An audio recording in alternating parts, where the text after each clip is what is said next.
आज मैंने ये टेम्पटिंग से मेवा लड्डू बनाए हैं। सर्दियाँ चल रही हैं और ये सर्दी में शरीर को गर्म रखते हैं। इसके अलावा ये न्यूट्रिशियस भी हैं। मेरे पास नट्स का एक गिफ्ट पैक रखा हुआ था तो मैंने सोचा इन्हीं को यूज़ कर लेती हूँ। ड्राई फ्रूट्स की तासीर गर्म होती है। काजू, बादाम, पिस्ता के अलावा कुछ मिक्स नट्स भी हैं तो उन्हें भी मैं लड्डू में ऐड कर लूँगी। मेवा लड्डू काफ़ी न्यूट्रिशियस होते हैं। यहाँ मैंने गैस ऑन करके एक कढ़ाई गरम कर ली है। इसमें हम एक एक करके सारे मेवे भून लेंगे। यहाँ मैंने सबसे पहले काजू लिए हैं, ये लगभग 100 ग्राम्स के करीब होंगे। आँच मैंने मंदी ही रखी है। हमें मेवों को बस हल्का सा गरम करना है। अब हम इनमें बादाम ऐड कर लेंगे। बादाम और काजू को हम हल्की आंच पे ही सौटे करेंगे। हमें केवल इनकी नमी ख़त्म करनी है। दोनों चीज़ों को मैंने हल्की आंच पर 1 से 1.5 मिनट के लिए सौटे कर लिया है। अब हम इन्हें एक प्लेट में निकाल लेंगे। लड्डू हम सारी चीज़ें ठंडा होने के बाद ही बनाएंगे। काजू बादाम मैंने अच्छे से सौटे कर लिए हैं। अब हम इनमें बाकी चीज़ें ऐड कर लेंगे। ये जो मेवा लड्डू हैं, इनमें मेवा आप अपनी चॉइस के हिसाब से ऐड कर सकती हैं। मैंने यहाँ काफ़ी सारी चीज़ें ऐड की हैं। आपके पास जो अवेलेबल हैं या आपको जो पसंद है वो आप ऐड कर सकती हैं। इसके अलावा मैंने मेवे साबुत लिए हैं। आप चाहें तो इन्हें ग्राइंड करके यूज़ कर सकती हैं। अब जो मिक्स नट्स हैं उन्हें भी हम हल्का सा सौटे कर लेंगे। इनमें ब्लैक रेजिन्स भी हैं, इसलिए हम इनको थोड़ी देर के लिए ही सौटे करेंगे। मेवा जैसा कि मैंने कहा आप अपनी चॉइस के हिसाब से ऐड कर सकती हैं। मिक्स नट्स को भी हम अच्छे से सौटे कर लेंगे। मिक्स नट्स सौटे हो गए हैं, इन्हें भी हम थाली में निकाल लेते हैं। पहले हम एक एक करके सारी चीज़ों को सौटे कर लेंगे। उसके बाद जब ये थोड़ी ठंडी हो जाएंगी तो इन्हें मिक्स करके लड्डू बांध लेंगे। यहाँ मैंने आधा कटोरी तिल लिए हैं। वेट में ये शायद 100 ग्राम के लगभग होंगे। इन्हें भी हम अच्छे से सौटे कर लेंगे। तिल अच्छे से भुंज गए हैं कि नहीं, इसका पता लगाने के लिए आप तिल भूनने के बाद थोड़े से तिल अलग निकाल कर रख लें। इन्हें हथेली में मसल कर देख लें। अगर तिल हल्के से क्रश हो जाते हैं तो इसका मतलब तिल अच्छे से भुंज गए हैं। तिल भुंजने के बाद हल्के से फ्लफ़ी हो जाते हैं। तिल यहाँ अच्छे से सौटे हो गए हैं, इन्हें निकाल लेते हैं। बाज़ार में जो मेवा लड्डू मिलते हैं उसमें जो मेवा यूज़ करते हैं उसको साबित ही रखते हैं।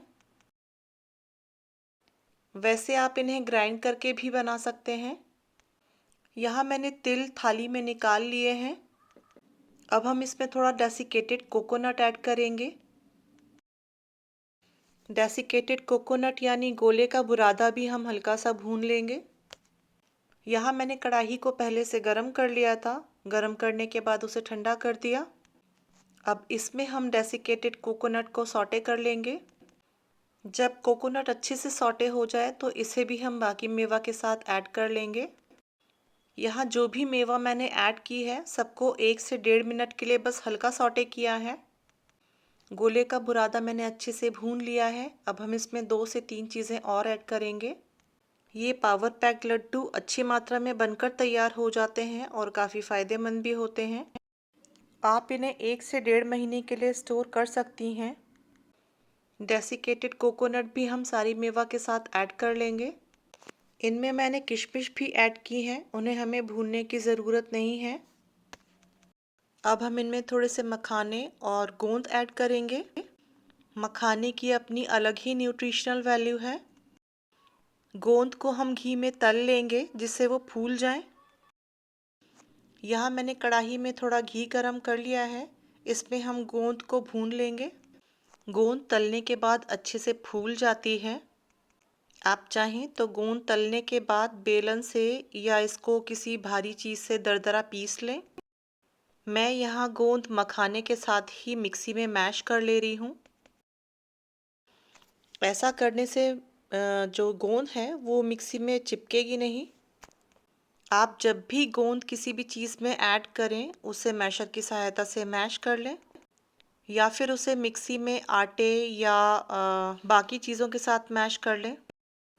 गोंद को हमने तल लिया है। अब हम इसमें मखाने थोड़े से फ्राई कर लेंगे। मखाने भी हम हल्की आंच पर 2 से 3 मिनट के लिए फ्राई कर लेंगे। फ्राई का मतलब हमें इन्हें हल्के घी में थोड़ा सा फ्राई कर लेना है। घी आप अपनी चॉइस के हिसाब से कम या ज़्यादा ऐड कर सकती हैं।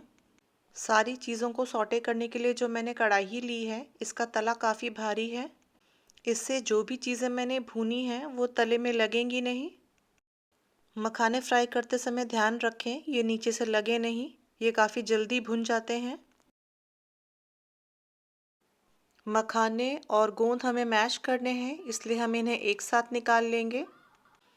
ये जो मेवा लड्डू मैं बना रही हूँ ये काफ़ी दिन आराम से चल जाते हैं, इसलिए आप इन्हें ज़्यादा क्वांटिटी में बनाकर रख सकती हैं। ये एक लड्डू ही आपके दिन भर के न्यूट्रिशन को पूरा कर देता है। यहाँ मैंने थोड़े डेट्स लिए हैं, ये बीज निकले हुए डेट्स हैं। इन्हें हम थोड़े घी में थोड़ा फ्राई कर लेंगे। बहुत से लोग इन्हें पानी डालकर मिक्सी में ग्राइंड कर लेते हैं, उसके बाद फ्राई करते हैं। मैं इन्हें यहाँ डायरेक्टली फ्राई कर रही हूँ। डेट्स को हम मंदी आंच पर भूनेंगे तब तक जब तक ये पल्पी ना हो जाए। ये मैंने फ्रिज में रखे हुए थे इसलिए थोड़े हार्ड हो गए हैं। थोड़ी देर भूनने के बाद ये पल्पी हो जाएंगे। डेट्स को भूनते हुए मुझे 6-7 मिनट हो गए हैं। जैसा कि आप देख पा रहे हैं डेट्स अलग अलग हो गए हैं। डेट्स को हम 2-3 मिनट के लिए और भून लेंगे। उसके बाद जो भी मेवे हमने फ्राई किए हैं उन्हें हम इनमें ऐड कर लेंगे।